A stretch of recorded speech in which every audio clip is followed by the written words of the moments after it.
नमस्कार दोस्तों, civil services PMI academy में आप सबका हार्दिक स्वागत है। मेरा नाम है शशि रंजन। आज के इस वीडियो में हम प्लासी की लड़ाई से संबंधित मुख्य परीक्षा के संभावित प्रश्नों पर चर्चा करेंगे। इसके पहले के 3 वीडियो जो प्लासी की लड़ाई से संबंधित है, आपने यदि उसको देखा होगा तो आप ध्यान करेंगे। सबसे पहले वीडियो में प्लासी की लड़ाई की पृष्ठभूमि पर चर्चा की गई थी। दूसरे में प्लासी की लड़ाई के दिन क्या हुआ और उसके ठीक पहले जो षड्यंत्र रचा गया था और मिर्जाफर ने क्या गद्दारी करी, उसमें मिर्जाफर का क्या रोल था, उस पे चर्चा किया गया। और जो आखिरी यानी पार्ट 3 वीडियो था, उसमें प्लासी की लड़ाई के कारण एवं परिणाम पे स्पेशली चर्चा किया गया। तो अब जो ये वाला वीडियो है आज का, इसमें प्लासी की लड़ाई संबंधित मुख्य परीक्षा के लिए जो भी संभावित प्रश्न हो सकते हैं, और आप ध्यान करिए, आप मैंने बोला भी था कि बेटर रहता है कोई भी जो नया कैंडिडेट होता है, शुरुआत में आता है पढ़ाई करने, तो उसको मुख्य परीक्षा को ध्यान में रख के ही तैयारी करनी चाहिए। आप में से कई ऐसे विद्यार्थी होंगे जो यूपी पीसीएस के लिए मुख्य परीक्षा की तैयारी कर रहे होंगे, है ना, या फिर किसी और एग्जाम की मुख्य परीक्षा के लिए तैयारी कर रहे होंगे। तो उनके लिए ये जो संभावित प्रश्न है, इनको समझ लेना बहुत जरूरी है। ये मैं इसका हर व्यक्ति का, हर स्टूडेंट का अपना अपना सोच होता है।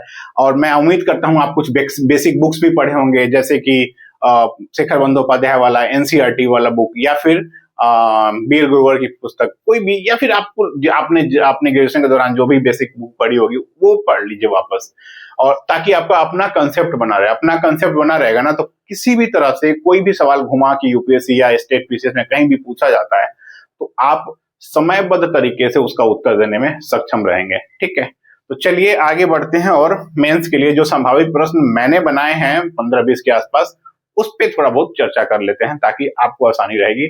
इसमें सामान्यतः मैं सारे प्रश्न बोलूंगा, आप नोट करिए उसको, पेन कलम ले लीजिए, कॉपी कलम ले लीजिए, नोट करते जाइए। और साथ में कुछ कुछ उसके मॉडल आंसर के लिए कुछ कुछ डिटेल में तो नहीं बता पाऊंगा क्योंकि वीडियो लंबा हो जाएगा, तो आप थोड़ा थोड़ा उसको समझ लीजिएगा। यदि आपको लगता है कि नहीं आप आंसर लिख रहे हैं, तो आप कमेंट फॉर्म में डालिए उसको, या फिर मेरे टेलीग्राम चैनल पे आप आइए, वहां जुड़िए। ठीक है, चलिए दोस्तों आगे बढ़ते हैं। पहला प्रश्न है, इसमें आप लिख सकते हैं इसको। 31 दिसंबर 1600 को ईस्ट इंडिया कंपनी की स्थापना का उद्देश्य।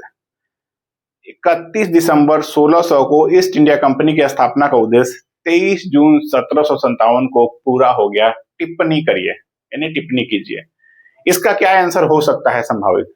अब इसमें दो चीजें हैं, एक कंपनी की स्थापना कब की गई वो पॉइंट है, दूसरा 23 जून 1757 को कह रहा है कि वो उद्देश्य पूरा हो गया। दोस्तों इस तरह इसमें अगर मान लीजिए कह देगा कि टिप्पणी करिए, आलोचनात्मक टिप्पणी करिए, इस पे चर्चा करिए, ऐसा कुछ विशेष लिखेगा नहीं, टिप्पणी करिए टाइप का ज्यादा आएगा।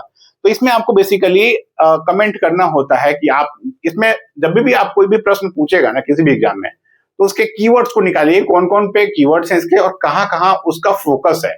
अब इसमें इसका जो फोकस है स्थापना पे नहीं है, ये कह रहा है कि 23 जून को इसका उद्देश्य पूरा हो गया। आपने अगर नोट किया प्रश्न को, तो उसमें यह है कि 23 जून को उद्देश्य पूरा हो गया। तो अब हम क्या करेंगे, ब्रीफ में पहले बताएंगे कि कंपनी की स्थापना सही में इस दिन की इस तारीख को हुई, और कंपनी का उद्देश्य क्या था, व्यापार करना। साथ में उसका दीर्घकालिक उद्देश्य था व्यापार के आगे जरूरी पड़ी तो लड़ाई करना, लड़ाई से अधिक व्यापारिक छूट प्राप्त करना, और अंत में जहां पॉसिबल हो वहां पे शासन में हस्तक्षेप करना, या फिर लास्ट में अगर लगता है जैसे प्लासी की लड़ाई हुई, लड़ाई की युद्ध स्थिति आती है, तो लड़ाई करना, नवाब को बेदखल करना, शासक को बेदखल करना, और लास्ट में जैसा कि अंतिम उनका उद्देश्य था बक्सर वाला, कि बक्सर की लड़ाई के बाद उनको लग गया था कि अब शासन करने का समय आ गया है, तो शासन करना।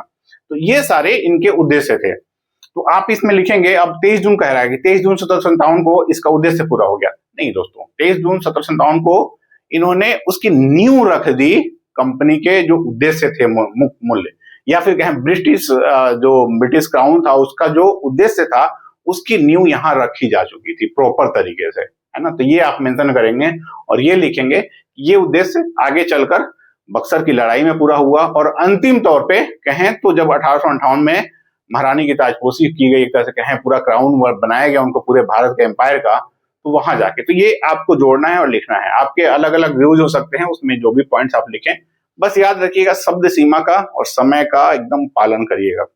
प्रश्न और भी होते हैं, अगर आपको ये आ रहा है तो ऐसा नहीं है कि आवेश में आके आप इसी प्रश्न पे ज्यादा फोकस करेंगे? आपको लग रहा है कि नहीं? आपके लिए सारे प्रश्न बराबर हैं, सारे प्रश्न के मार्क्स बराबर हैं, ध्यान रखिएगा। चलिए दूसरे प्रश्न पे आते हैं। दूसरे वाले प्रश्न में ना कई सारे 3-4 अलग अलग टेल क्वेश्चंस जुड़े हुए हैं, तो मैं सबको एक साथ जोड़ता जाऊंगा। जहां मैं पहले वाले प्रश्न में रुकूंगा, समझ लीजिएगा उसके आगे दूसरा तीसरा ऐसे शुरू हो रहा है। अब सवाल है कि यदि सिराजुद्दौला के दरबार के कुछ अधिकारियों ने विश्वासघात नहीं किया होता तो पहला, अंग्रेज प्लासी की लड़ाई कभी नहीं लड़ते, टिप्पणी करिए। दूसरा, अंग्रेज हार जाते, टिप्पणी करिए। तीसरा, भारत को अंग्रेज कभी गुलाम नहीं बना पाते, टिप्पणी करिए। तो ये सारे सवाल हैं एक तरह से कहें कि सिराजुद्दौला के दरबार के अधिकारी के ऊपर और उनके विश्वासघात के ऊपर। तो इसमें आपको ईस्ट इंडिया कंपनी की स्थापना और इन सब पे कम फोकस करिएगा। अब आइएगा टू द पॉइंट कि सिराजुद्दौला के अधिकारी में दरबार में कौन कौन से अधिकारी थे जिन्होंने विश्वासघात किया। तो आप पहले जो क्वेश्चन पूछा गया उसकी पुष्टि करिए, लिखिए आप कि हाँ मीर जाफर, राय दुर्लभ, अमीन चंद, ये सब कुछ लोग थे जिन्होंने जगत सेठ टाइप के कि इन्होंने विश्वासघात किया, या फिर कहें मीर जाफर के रोल को आप फोकस कर सकते हैं। और फिर आप बताइए कि अंग्रेज कब, पहला सवाल है कि अगर ऐसा नहीं हुआ होता, विश्वासघात नहीं किया होता, तो अंग्रेज प्लासी की लड़ाई कभी नहीं लड़ते। अब इसमें दो चीज है। पहला कि अंग्रेज प्लासी की लड़ाई नहीं लड़ते। दोस्तों आपको याद होगा मैंने सेना की संख्या का जिक्र किया था, कहां 3200 और कहां 50,000 के आसपास। तो आप सिंपली सोचिएगा कि किसी भी हाल में बहुत ज्यादा असामान्य परिस्थिति ना हो तो 3200 50,000 के सामने कभी टिकेगा नहीं, टिकेगा। तो अंग्रेजों को पता था कि विश्वासघात हुआ है, उन लोगों ने किया है, हमारे षड्यंत्र का ये हिस्सा है, तो वो आसानी से आ गए थे 50,000 से लड़ने के लिए। 3200 आ गए थे किससे? 50,000 से लड़ने। विश्वासघात नहीं होता तो वो नहीं लड़ते। लेकिन अब आपको यहीं पे खत्म नहीं करना है कि लड़ाई कभी नहीं लड़ते, ऐसा कुछ नहीं था। उनको विश्वासघात, यानी उनको पता था कि षड्यंत्र में शामिल हो गए तो हम लड़ रहे हैं, लेकिन उस वक्त नहीं होता ना 23/जून 1757 को, तो ये युद्ध किसी और दिन होता। 57 न होके वो तिथि हो सकता है 20 अक्टूबर 1800 को हो जाता है ना। तो कुछ भी हो सकता है, ऐसा नहीं है। उस दिन परिस्थितियां इनके अनुकूल बन गई, इन्होंने युद्ध कर लिया विश्वासघात करने के कारण। लेकिन ऐसा नहीं है कि विश्वासघात नहीं हुआ होता तो वो नहीं करते। बिना विश्वासघात किए हुए कोई विश्वासघाती नहीं निकलता मिर्जा जाफर टाइप का, तो भी अंग्रेजों का मंसूबा कायम था, फिक्स था उनका। व्यापार, फिर व्यापारिक अधिकार, फिर परमिट, फिर जमींदारी, फिर लोकल नवाब से लड़ना, उसके दरबार में दखलंदाजी करना, उसके षड्यंत्रकारियों को पनाह देना, फिर उसे युद्ध लड़ना, युद्ध में शर्तें मनवाना, फिर बाद में युद्ध में परास्त करना और अधिकार करना। तो ये तो दरबार के षड्यंत्रकारी तो मिल ही जाते, कहीं ना कहीं मिल ही जाते, ऐसा कुछ नहीं है। तो इस पे फोकस करना है, बट आपको आलोचनात्मक भी रहना है। भले वो टिप्पणी करिए लिख रहा है तो भी आप लास्ट में बताइए कि नहीं ऐसा नहीं हुआ होता, तो ऐसा भी हो सकता है, ये संभावना बताइए। इस पे आप ज्यादा नहीं जाइएगा, मेन क्वेश्चन पे आप 70% फोकस रहिए, 5% उधर, फिर बाकी पे आप इसका आंसर लिखिए। अब आगे आते हैं, इसी का जो दूसरा था, तो यदि विश्वासघात नहीं हुआ होता तो अंग्रेज हार जाते। दोस्तों सही बात है, विश्वासघात नहीं हुआ होता तो सबसे पहली बात तो अंग्रेजों को अपनी क्षमता पता थी, यहाँ भाई हमारे पास 3200 सैनिक, हम आते ही नहीं। अगर वो आ भी जाते तो वाकई में वो हारते। कलकत्ता में जब औरंगजेब ने कलकत्ता पे आक्रमण किया था तो क्या हुआ था, उनकी हार ही हुई थी ना। उनको पता था कि हाँ नहीं टिक पाएंगे, भागा था वो रॉजर ड्रेक, जाके फुल्टा में शरण लिया था, तो ये होता। लेकिन फिर आपको इसमें और भी कुछ पॉइंट्स ऐड करने हैं, ठीक है।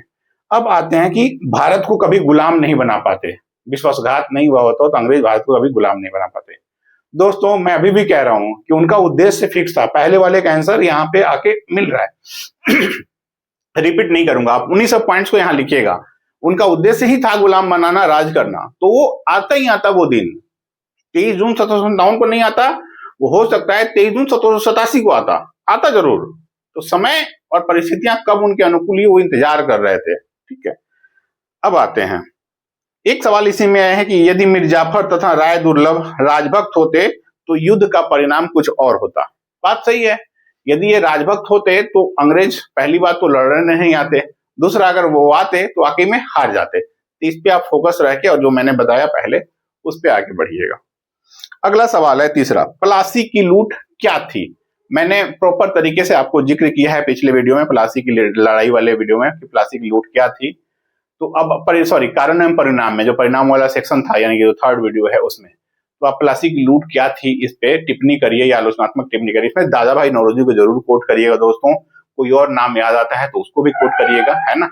जैसे कि जो इकोनॉमिस्ट थे भारत में और भी, तो उनके नाम आप कोट कर सकते हैं। मैं आगे जब प्लासी की रेन ऑफ वेल्थ पढ़ाऊंगा तो उसमें भी डिटेल में बताऊंगा। तो ये सब चीजें हैं प्लासी की लूट में। आप पहले तो पॉइंट वाइज 5-6 पॉइंट 7-8 पॉइंट दे दी कि क्या क्या था प्लासी की लूट, यानी कि आप सीधे बताइएगा कि प्लासी की लड़ाई के बाद जो लूट हुई, और प्लासी की लड़ाई को आपको पता है बंगाल की पहली क्रांति भी कहते हैं, तो उसके बाद जो लूट हुई तो उसमें क्या क्या था कि क्लाइव को क्या मिला, अंग्रेज को क्या मिला, ईस्ट इंडिया कंपनी को क्या मिला, जो कंपनी के सेना थे उनको क्या मिला। तो ये सारे पॉइंट्स आप रख के और फिर लास्ट में ये भी लिखिएगा, उसको कोरिलेट कर दिएगा दादाभाई नौरोजी के उसमें ड्रेन ऑफ वेल्थ थियरी से। चौथा प्रश्न इसमें यह बनता है कि ब्लैक होल ट्रेजेडी ने अंग्रेजों को सिराज से बदला लेने का एक अवसर प्रदान किया और इसी के कारण प्लासी की लड़ाई लड़ी गई। तो इसमें क्या है, पॉइंट क्या है, ब्लैक होल ट्रेजेडी। इसमें पूछेगा टिप्पणी करिए, आलोचनात्मक टिप्पणी करिए, चर्चा करिए, कुछ भी पूछ सकता है। तो आप पहले अगर चर्चा करिएगा तो उस पर मैं बाद में आऊंगा, अगर कहता है टिप्पणी करिए तो आप फोकस रहिएगा, शब्द के अनुसार देख लिया कितने शब्द हम लिखना है। ब्लैक होल ट्रेजेडी क्या थी, संक्षेप में जिक्र करिएगा। सिराजदौला का हमला, या तो आप पॉइंट वाइज लीजिए, सिराजदौला का हमला कलकत्ता पे इस डेट को, इस 20 जून का 1757 को ब्लैक होल की ट्रेजेडी 20-21 जून की रात में, और ट्रेजेडी में इतने लोग बचे, इतने लोग मारे गए, है ना, इतने 146, 23 ऐसे आंकड़े दे दीजिएगा ताकि उसको पता रहे कि ब्लैक होल में क्या था। और ये मानिक चंद का जो वहां पे मानिक चंद को जो गवर्नर बनाया था उसका भी नाम दे दीजिए कि वो उसकी भी गलती थी कि उसने आकलन नहीं किया कि जो नाबालिग वाले जो लॉकअप थे उसमें ले जाके इतने लोगों को क्यों बंद किया, है ना। उसमें सिराज की बहुत बड़ी गलती नहीं थी दोस्तों, ध्यान रखिएगा इस चीज का। तो सिराज पे नहीं फोकस करिएगा, तो ये आप उसमें लिखिएगा ब्लैक होल ट्रेजेडी पे, और बताइएगा कि हाँ प्लासी की लड़ाई का यह एक कारण था। प्लासी की लड़ाई का एकमात्र कारण ब्लैक होल ट्रेजेडी नहीं था दोस्तों। अंग्रेजों ने भले ही ब्लैक होल ट्रेजेडी को बहुत बढ़ा चढ़ा के बिताया, खासकर जे.जेड हॉलवेल का भी नाम उसमें मेंशन करिएगा। नाम मेंशन करेंगे ना तो एग्जामिनर को लगेगा कि ये व्यक्ति पढ़ के आया है, ये केवल बात नहीं बना रहा है, ब्लैक होल ट्रेजेडी को समझा है। तो मैं ये नहीं कर रहा हूं कि सारे फैक्ट्स आप लिखिए, प्रीलिम्स में आप फैक्ट आपको याद करना होता है, मेंस वाले प्रश्न में फैक्ट वाला जो पोर्शन होता है ना वो उसके क्वेश्चन के डिमांड के अनुसार होता है। तो अमूमन इस वाले में आपको कुछ कुछ कह रहा है कि आप 20% तक जा सकते हैं, 15-20% तक जा सकते हैं, जाइए ना, नाम दीजिए ना, किसी को डेट भी देते हैं, कोई दिक्कत नहीं है। अब ब्लैक होल ट्रेजेडी का आप डेट लिख देंगे, जे.जेड हॉलवेल का नाम दे देंगे, 146 में 123 मारेगा ये बता देंगे, तो अगला समझ जाएगा कि इसको ये वाला चीज घटना पता है। अब आप उसका ये चीज ना फोकस ज्यादा नहीं होना चाहिए इस पे, आप 25-30% जो हिस्सा है आंसर का उसमें खत्म करिए और आप बताइए कि प्लासी की लड़ाई के लिए और भी कारण थे, और वो कारण मैंने यहाँ मोटा मोटी लिखा हुआ है, दस्तक, संप्रभुता, सारे नहीं लिखे, मैं कुछ कुछ लिख के उसको डिस्क्राइब कर दिएगा, लेकिन कम से कम ब्लैक होल ट्रेजेडी के अलावा 4-5 आप जरूर बताइएगा, ठीक है। तो ये चीज है इसमें। अब आते हैं 5वें प्रश्न पे कि ब्लैक होल ट्रेजेडी ही प्लासी की लड़ाई का वास्तविक कारण था। तो दोस्तों वही वाला बात, ब्लैक होल ट्रेजेडी बताइए कि वास्तविक कारण नहीं था। वास्तविक कारण क्या था, अंग्रेजों की महत्वाकांक्षा। वास्तविक कारण क्या था, संप्रभुता का मुद्दा, दस्तक का मुद्दा, ये सब वास्तविक कारण थे लड़ाई के, है ना। और तो ये है, आगे बढ़ते हैं 6ठे सवाल पे। अंग्रेज 23 जून 1757 से पहले ही प्लासी की लड़ाई टाइप का यानी युद्ध जीत गए थे, बात सही है। जिस दिन उन्होंने षड्यंत्र रचा, जिस दिन मिर्जाफर उनके साथ हो गया, बंगाल की जो धनाढ़ व्यापारी हैं जगत सेठ या फिर जो दीवान था राय दुर्लभ टाइप के लोग, ये सब जब शामिल हो गए तो वो तय था कि युद्ध अंग्रेज पहले ही जीत गए थे। और मैंने अपने डिस्कशन वाले युद्ध वाले डिस्कशन पार्ट 2 में बताया भी था कि आप इन सबका मैं लिंक भी दे दूंगा वीडियो में, तो आप वो देख लीजिएगा अगर मान लीजिए आप नहीं जाते हैं। हालांकि प्लेलिस्ट में बना हुआ है, आप चाहें तो सब एक साथ देख सकते हैं। तो उसमें ये भी है कि भाई इन जो ये सब षड्यंत्र रचा गया था तो वो सब पहले ही अंग्रेज युद्ध जीत गए थे। तो एक औपचारिक लड़ाई लड़ी गई थी किस दिन, प्लासी की 23 जून 1757 को। अब मैंने वहां भी फैक्ट दिया था, आप ये भी बताइएगा कि अंग्रेजों की तरफ से कितने लोग मारे गए, संक्षेप में वर्सेस करके, यहाँ अंग्रेज वर्सेस और सिराजदौला वर्सेस ईस्ट इंडिया कंपनी, इतने सैनिक, ये संक्षेप में एक बॉक्स बना के दे दीजिएगा ताकि अगला एग्जामिनर समझ जाए कि हाँ आप ये बताना चाह रहे हैं। मैं अभी भी कह रहा हूं फैक्ट, अगर इस वाले प्रश्न में आपको नाम देना है, फैक्ट देना है, 15-20% तक डिटेल रहना है, बाकी जो टिप्पणी करिए, आलोचनात्मक टिप्पणी करिए तो उस पर लिखना है। अब इसमें आएगा कि सविस्तार चर्चा करिए। जब चर्चा करने का आता है ना तो कुछ और भी पॉइंट्स आप उसमें ऐड कर सकते हैं जो उससे रिलेटेड होता है।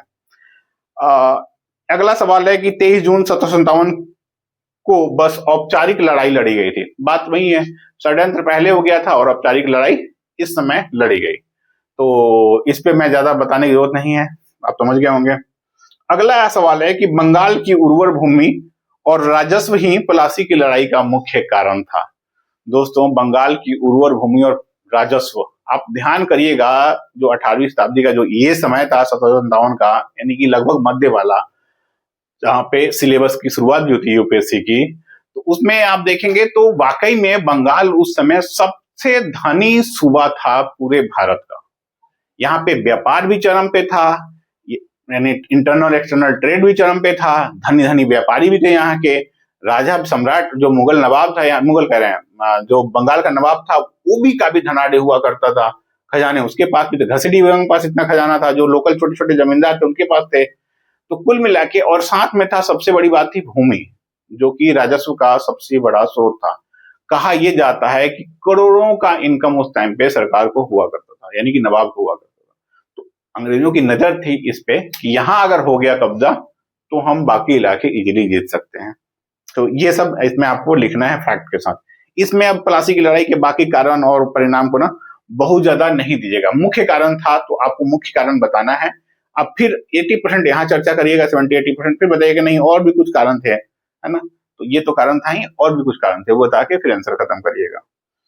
और दो चीज और है दोस्तों, क्वेश्चन में जब टिप्पणी करिए, यानी 100 वर्ड या 150 वर्ड का सवाल पूछता है ना, तो उसमें भूमिका और निष्कर्ष को बहुत ज्यादा फोकस नहीं करिएगा।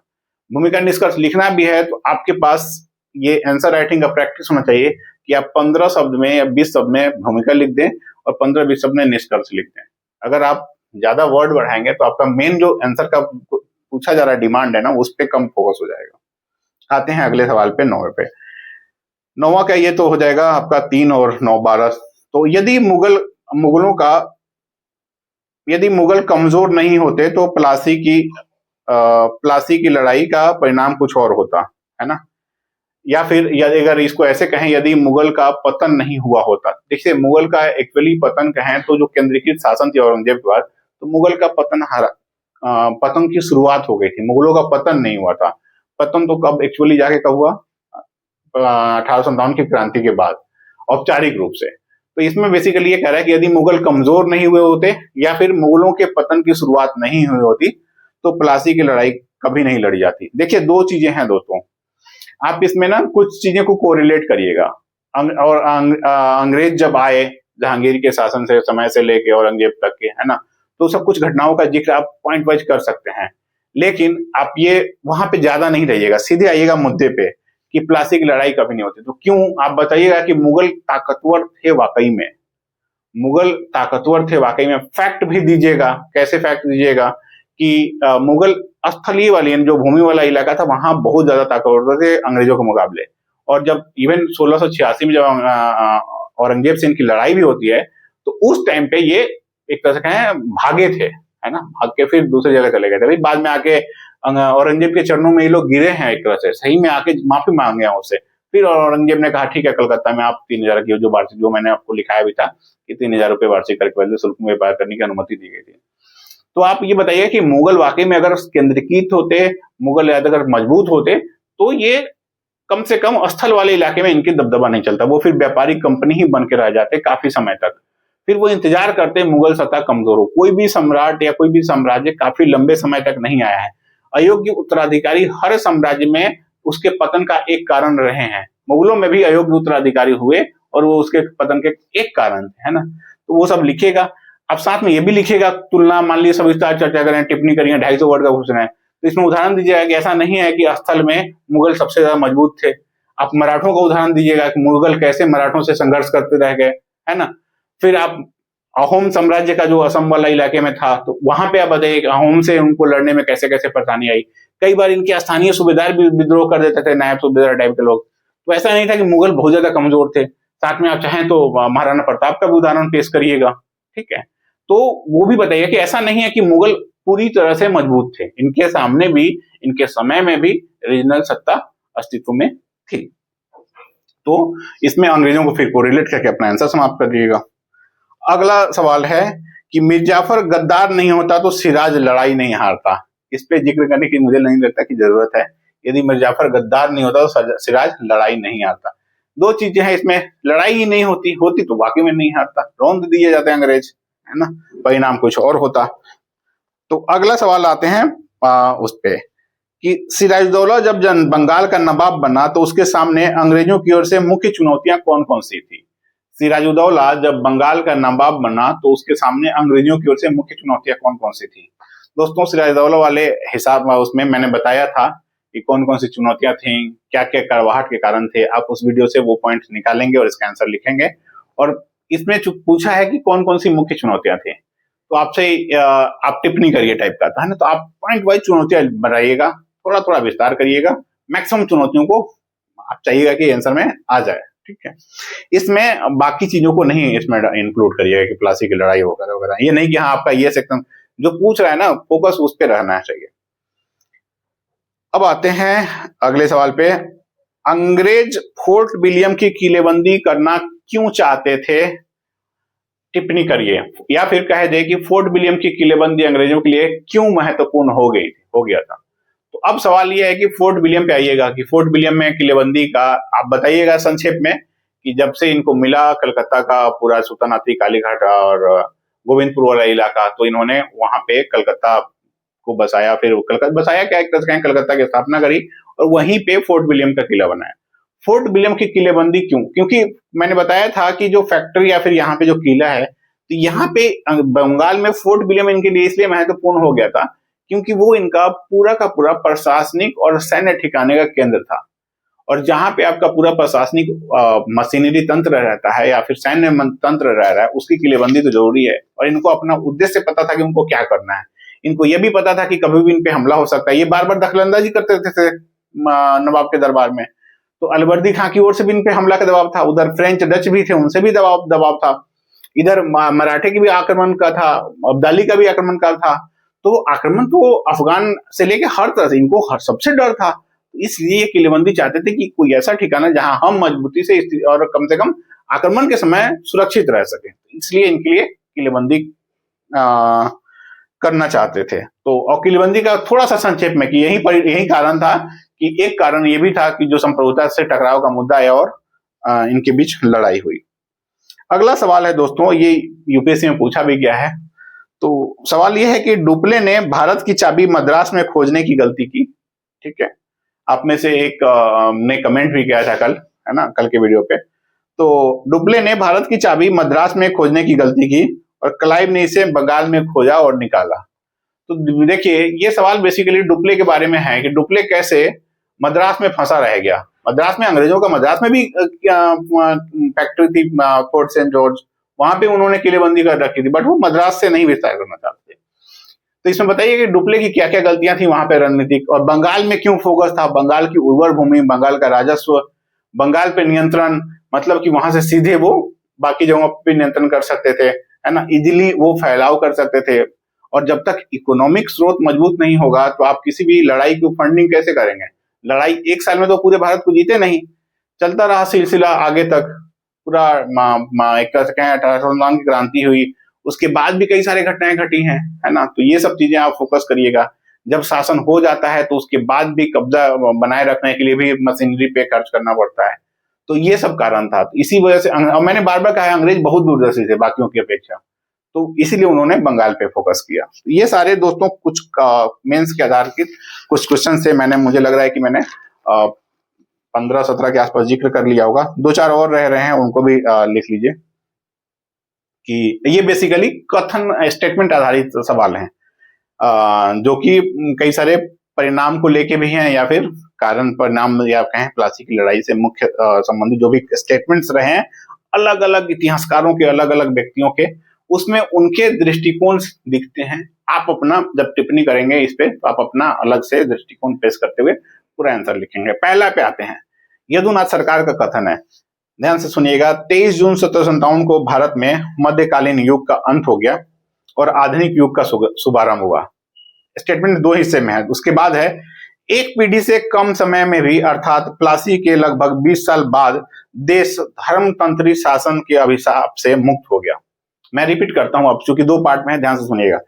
23 जून 1757 को भारत में मध्यकालीन युग का अंत हो गया और आधुनिक युग का शुभारंभ हुआ। पहला पार्ट कहता है कि इस डेट को यानी 23 जून को मध्यकाल का अंत और आधुनिक काल का शुभारंभ होता है। अगला हिस्सा है कि एक पीढ़ी से कम अर्थात लगभग 20 साल में के बाद देश धर्मतंत्री शासन से मुक्त हो गया। दोस्तों, ये यदुनाथ सरकार जी का अपना स्टेटमेंट है। आपसे पूछता है कि टिप्पणी करिए, टिप्पणी कीजिए या फिर आलोचनात्मक टिप्पणी करिए। तो आप इसमें पहला तो कुछ जो इन्होंने लिखाया है, जो कथन जिनका है उनके बारे में बताइए। अगर लिख सकते हैं नाम कि हाँ यदुनाथ सरकार जी का कथन है भूमिका में, तो बहुत अच्छा है। मैं तो कई लोग कहते हैं कि नहीं आप इतिहासकारों का नाम नहीं लिखे। देखिए, कुछ इतिहासकार हैं जो निर्विवाद हैं, जिन्होंने शुरू में ही इतिहास लिखा और बहुत ही उनका मान सम्मान है इतिहास में, जैसे कि रामचरण शर्मा, जैसे कि रोमिला थापर, जैसे कि यदुनाथ सरकार। यदुनाथ सरकार के विचारों पे मत जाइए, उन्होंने जो कहा आप कोट करिए ना कि ये कथन उनका है और फिर बस और आगे मत लिखिए। उनके कहने का आशय ये था कि मध्यकाल का अंत हो गया। वाकई में अगर देखें तो आधुनिक काल की शुरुआत हम मानते भी हैं 18वीं शताब्दी के लगभग मध्य से। तो वो कह रहे हैं तो उस उत्तर से कहें कि सही बता, मध्यकाल में एक हर पीरियड का एक अंत होता है। अचानक अंत हुआ, इन्होंने 23 जून डेट दे दिया, वो नहीं आप स्वीकार करिएगा। नहीं, इस डेट को नहीं हुआ, एक चरण होता है किसी भी फेज में, संक्रमण का एक चरण होता है। तो पूरा 18वीं शताब्दी संक्रमण का चरण था, इन्होंने वो डेट दे दिया प्लासी की लड़ाई का। तो आप डेट को न देखे बोलिए कि हाँ 18वीं शताब्दी में, सॉरी 1757, हाँ 18वीं, तो 18वीं शताब्दी में भारत में मध्य युग का अंत होता हुआ दिखता और आधुनिक काल का प्रारंभ हुआ है। ठीक है, तो इस पे कई बाकी इतिहासकार भी सहमत है। तो एग्जामिनर समझेगा, वो कहेगा ठीक है आपने एक डेट पे फोकस नहीं किया, पूरे शताब्दी पे फोकस कर दिया। तो ये सही भी है, धीरे धीरे ऐसा हुआ भी। अब उन्होंने कहा कि लगभग 20 साल बाद यानी एक पीढ़ी से कम समय में भी देश धर्मतंत्री शासन से के अभिशाप से मुक्त हो गया। अब इतिहासकारों के कई सारे कैटेगरी होते हैं, उसमें से कुछ इतिहासकार अपने विचार भी रखते हैं इतिहास लिखते टाइम। तो इन्होंने बेसिकली, इनका मानना है कि इवन जब अरब आक्रमण हुआ, फिर तुर्की आए, फिर दिल्ली सल्तनत की स्थापना हुई, फिर मुगल, तो कम से कम कहें तो भारत में कमोबेश मैक्सिमम इलाकों में मुस्लिम शासकों का कब्जा था। तो इन्होंने इस आधार पे कहा है कि धर्म, और उसके बाद कौन आया? अंग्रेज ऐसा तो है नहीं कि धर्मतंत्री, इन्होंने कहा कि धर्मतंत्री शासन। तो एक धर्म, उनका धर्म क्या था? ईसाईयत है ना, क्रिश्चियनिटी। तो धर्मतंत्री शासन के अभिशाप से मुक्त हो गया। बेसिकली आप ये लिखेंगे कि हाँ मुस्लिम शासकों का शासन था, वो अब उससे मुक्त हो गया, देश एक तरह का अंग्रेजों का कब्जा हो गया। लेकिन आप इनडायरेक्टली ये भी शो करिए कि अंग्रेज कहीं ना कहीं क्रिश्चियनिटी को भी बढ़ावा देने की कोशिश किया। लेकिन साथ में अब आपको आलोचना करना है और साथ में इस स्टेटमेंट का थोड़ा सा समर्थन भी करना है कि अंग्रेजों ने कैसे मैकाले या बाकी के नेतृत्व में भी आगे चलकर उन्होंने इवन क्या नाम है, जब वारेन हेस्टिंग्स भी आया तो कई सारे उन्होंने अदालत भी बनाए। तो वहां पे जो मुकदमे होते थे सबको एक समान पेश किया जाता था। अभी तक क्या था कि जो भी अग्रिम जातियों के लोग हैं उनके लिए अलग तरीके से ट्रीटमेंट होता था, चाहे वो एक विशेष धर्म के हो या दूसरे धर्म के। तो धर्म अनुसार अलग अलग ट्रीटमेंट था, उनमें भी कैटेगराइजेशन था। तो वो चीज अंग्रेजों को नजर नहीं आया। लेकिन जब अंग्रेज शासन करने लगे, पता है दोस्तों, सबसे पहले उन्होंने भारत की सामाजिक बुराइयों का मैपिंग किया। पूरे देश भर में उन्होंने अलग अलग अपने लोगों को भेजे और उन्होंने पूछा कि देखो भारत में क्या क्या सामाजिक कुरीतियां हैं। मैपिंग किया, इंटीग्रेट किया उसको, और भारतीयों के जनमानस में ऐसे बैठा दिया कि तुम गंवार हो, तुम आदिम जनजाति टाइप के लोग हो, हम व्हाइट हैं, वही व्हाइट मेंस बर्डन वाला सिद्धांत आया। दोस्तों, इसमें ना धर्मतंत्री वाली जो बात है ना, उसका क्रिटिकली एग्जामिन करिएगा। ये भी बताइएगा कि अंग्रेज तो क्रिश्चियन थे, तो धर्मतंत्री शासन के अभिशाप से मुक्त हो गया, ऐसा क्या था? तो फिर बताइए कैसे उन्होंने रूल ऑफ लॉ को एस्टेब्लिश करने की कोशिश करी। यही ये यदुनाथ सरकार जी का कथन था। ठीक है, तो आगे बढ़ते हैं। इसमें आप क्रिटिकली होके किसी एक पार्टिकुलर धर्म का आलोचना नहीं करिएगा, वो करेंगे तो घातक सिद्ध होगा, ध्यान रखिएगा इस वाले प्रश्न में। अगला जो कथन है वो के.एस. पनिकर जी का है। उन्होंने कहा कि प्लासी एक सौदा था जिसमें बंगाल के धनी लोगों और मिर्जाफर ने मिलकर नवाब को अंग्रेजों के पास एक गिरवी रख दिया या फिर बेच दिया। तो बेसिकली इसमें प्लासी के युद्ध के पहले जो षड्यंत्र हुआ, जो विश्वासघात हुआ, उस पर फोकस रखिएगा 80%। बाकी आप आलोचनात्मक टिप्पणी करते हुए, इस कथन का स्टेटमेंट देते हुए, और आप बाकी 20% हिस्से में अपना पक्ष रखिएगा।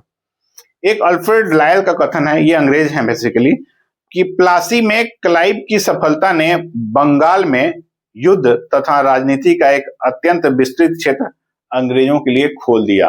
रिपीट करता हूं, प्लासी में क्लाइव की सफलता ने बंगाल में युद्ध तथा राजनीति का एक अत्यंत विस्तृत क्षेत्र अंग्रेजों के लिए खोल दिया। टिप्पणी करिए। तो इसमें क्या करना है, वाकई में जब प्लासी की लड़ाई हुई और रॉबर्ट क्लाइव के नेतृत्व में वो लड़ा गया, और आप आगे पढ़ेंगे जब मैं बक्सर वाला पढ़ाऊंगा कैसे बक्सर के बाद उसको बुलाया जाता है वापस कि आइए आप चीजों को संभालिए, तो पता था अंग्रेजों को कि प्लासी की लड़ाई एक टर्निंग पॉइंट है। तो टर्निंग पॉइंट का जिक्र करिएगा और आगे का जो पूरा घटनाक्रम है उसमें ये बताइएगा कि कैसे अंग्रेजों ने एक एक करके आगे अपनी सत्ता को कायम किया। उसमें आप बक्सर के साथ साथ जैसे उनका विस्तार होता गया, कैसे वो मराठों से निपटे, कैसे वो बाकी रीजनल पावर से निपटे, है ना। फिर आप डलहौजी के हड़प नीति वाला भी उल्लेख करिएगा। ये सब कारण आप इसमें दीजिएगा कि बहुत बड़ा क्षेत्र खोल दिया। युद्ध और राजनीति दोनों पे फोकस रखा गया इसमें। अगला कथन है इसमें कि डॉक्टर दीनानाथ वर्मा का सामान्य तौर पर जिसको युद्ध कहते हैं वह कभी प्लासी में हुआ ही नहीं। तो वाकई में प्लासी में युद्ध तो हुआ नहीं था। युद्ध नहीं हुआ था तो क्या था, छोटी सी सैन्य झड़प थी। अब उसमें जो आपको लिखना है तो सैन्य झड़प में कितने सैनिक थे, छोटा सा एक बॉक्स बना के उसमें डाटा दे दीजिएगा। और ये भी बताइएगा कि उसमें उनके कितने लोग मारे गए थे, लगभग 29, फिर 500 लोग इधर मारे गए थे। ये आंकड़े आपके बताएंगे कि हाँ एक सैन्य झड़प ही थी छोटी सी। और फिर बताइएगा कि विश्वासघात के कारण युद्ध पहले ही जीत लिया गया था। और कुछ अपना पॉइंट्स अगर रखना चाहें तो वो रखिएगा। दोस्तों ये थे मुख्य आधारित प्रश्न मुख्य परीक्षा के संभावित प्रश्न। यदि आपको लगता है कोई और भी प्रश्न है तो आप हमें कमेंट फॉर्म में उसको बताइएगा, मैं आगे किसी वीडियो में उन पे चर्चा कर लूंगा। साथ में आप चाहें तो हमें इन कमेंट फॉर्म में ही स्क्रीनशॉट लेके इसको दीजिएगा कि ताकि आंसर को देखा जा सके, मैं कमेंट में बता भी दूंगा। और या फिर टेलीग्राम चैनल पे बेटर रहेगा, आप अपना वहां पे दीजिएगा। और इस वीडियो के लिंक में आप बाकी वीडियो का पुराने जो प्लासी की लड़ाई संबंधित है डिस्क्रिप्शन में इनके लिंक रहेंगे, वो देख सकते हैं आप। मैं तो कहूंगा प्लेलिस्ट ही देखिए ना, बेटर रहेगा, एक साथ आपको सब मिलता जाएगा। और दोस्तों अब वीडियो की समाप्ति से पहले आपसे आग्रह है कि आप हमारे चैनल को सब्सक्राइब करें और अपने दोस्तों के साथ शेयर करें। वीडियो अच्छा लगा हो तो उसको लाइक करें। धन्यवाद।